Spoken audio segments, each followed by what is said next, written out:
why is it that you have stayed so committed to this community for so many years? When sometimes there are challenges and things. We just don't believe in giving up. And, if God calls you there, you, at least for me, I need kind of something definite that says it's time to go. And there were times where we really did want to go, forget about this. Let's try something. Easier. Yeah, it would have been easier to go rather than to face having to start over again. And so I think maybe it's our Pennsylvania Dutch stubbornness, I don't know, but I had a father that would never give up on something. He would, and I think it was part of that, and knowing that God really didn't move us on. I do remember part of the reason that we stayed, I guess, was what God taught us through our own family histories. And we both had fathers, we both started in the same church. That both of our fathers left while we were children and moved on to other churches. And then subsequently, even after we were grown up and gone, they moved on to other churches and other churches. And we realized, just in observing that when they moved on to another church, they took themselves with them, and didn't grow out of the experience that God was wanting to teach them there, and kind of jumping out of the experience,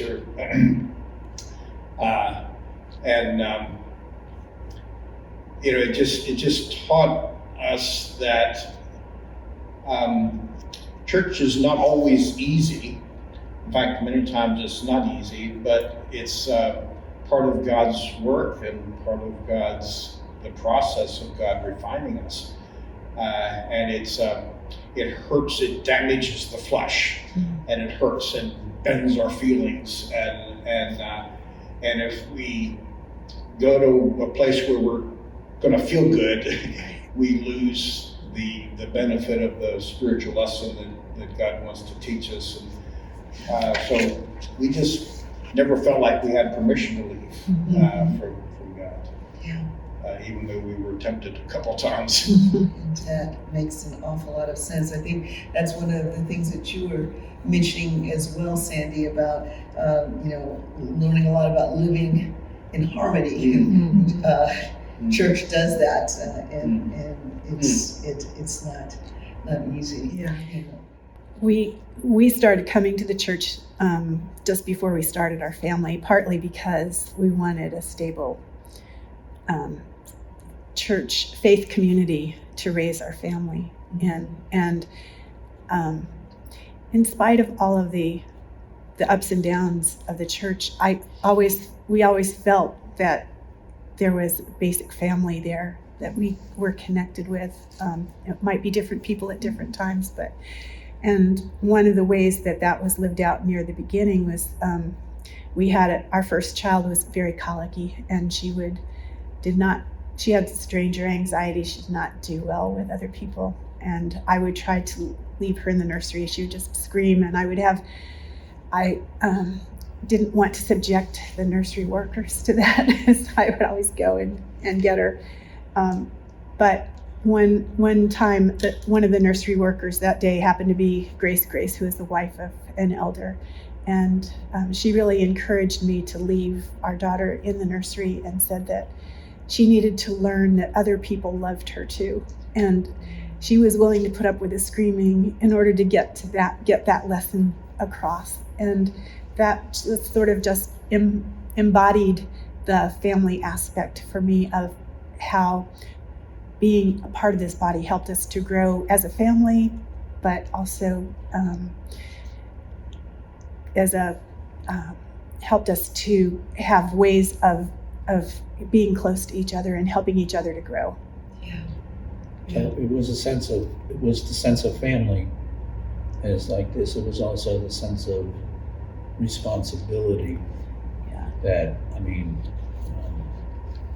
we had in how we were serving like this, and we didn't want to walk away from it. And it wasn't, Right. you know, maybe it was also partly a sense of stubbornness. Well, I think leaders don't leave a congregation leaderless. Right. And so I know that was part of Which maybe the is- stubbornness. Yeah, and do You know, that. if the leaders lead, then, you know. You know, one of the things we didn't say the other night when we said the sense of family was we had a couple that were coming to the church who hadn't, they had so far hadn't been able to have any of their own children. And they took on 3 of the children from the husband, one of the husband's siblings. And I always felt that those kids were sort of raised by, they sort of became raised by the rest of the congregation. You know, we all looked out for them and did that. I mean, they went on to have 3 Four. more of it For their own. for their own. We always said it was the water fountain, but anyways. But we always felt as though that these children were, you know, it wasn't just this couple that were their parents now, but the rest of us too. That full sense of the extended family, church family. Yeah. That's it. Yeah. Yeah, indeed. I think Estelle, one time you had mentioned you'd seen a real dichotomy in a challenge, an early challenge that you had had in a difficult year, and how that had played out in your life versus a time when you were kind of leaning into Right. the church family. You know, when we went through that first really difficult time personally as a family, I didn't share it. I was ashamed. I didn't talk about it, and it was not a good time for us. You know, Steve and I, it was the one really difficult time in our marriage because we found ourselves sniping at each other instead of pulling together. And but later challenges, we had become more involved, and we were more part of that church family, and I was encouraged to share burdens, and as a result of that, everything else that we've faced since then, including cancer, from both of us have had cancer. It's been, I wouldn't say it's been easy, but it's been a piece of cake in comparison to trying to do it alone. So, and the support that there is, and the sharing of the burden. I guess they say a burden shared is is half as heavy, and a joy shared is twice as joyful. We've really experienced that in this body. That's wonderful. That's wonderful.